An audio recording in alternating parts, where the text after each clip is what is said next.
News just coming in. Michael Jackson had lethal levels of powerful painkiller Demerol and heroin substitute in his body. That's the news coming in. According to the Sun newspaper, MJ did die of an overdose. These are what preliminary toxicology reports on Michael Jackson have confirmed. Remember, 2 autopsies have taken place and 1 toxicology reports.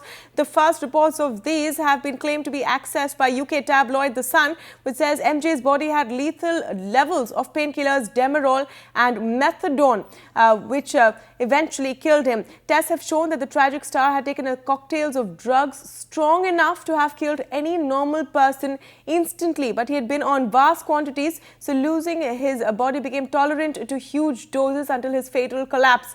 Let's go across to senior editor Hector Kenneth with more details. Hector, this was something which was being speculated for a while, but is this the proof?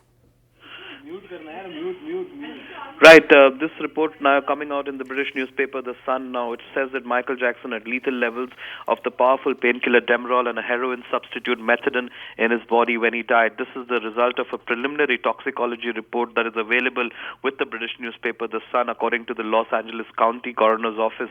The insider has reportedly told The Sun that Michael Jackson was a walking drugstore when he died and he never stood a chance. Some of the drugs that have been mentioned is methadone, number 1 Demerol, which is a super powerful pain-killing drug, methadone, which is a heroin substitute used to help drug addicts, Xanax, which is used to counter short-term anxiety attacks, Dilaudid and Pentyl. There are some of the drugs that have been taken. Also, on the Sun newspaper, there is a note written by a doctor to Jackson, which clearly mentions the 5 to 7 day program that is offered as a solution to Michael Jackson, which mentions the various drugs that he needed to take.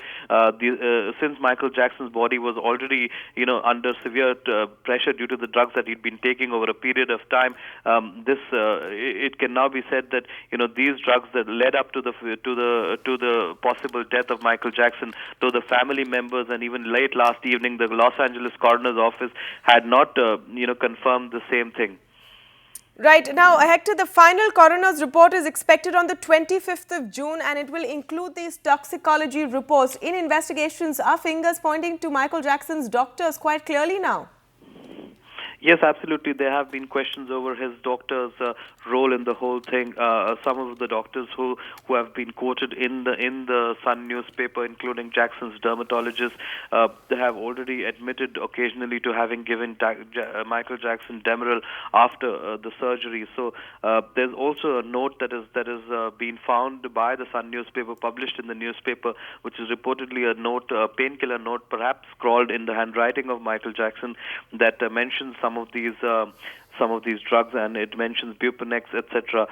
Documents and photographs available with the Santa Barbara County Sheriff's Department have also been quoted extensively by the Sun newspaper, which show the depths of Jackson's drug habit, which was uncovered in 2003, and some of these drugs were even found when the officers had raided his Neverland home during the child abuse scandal.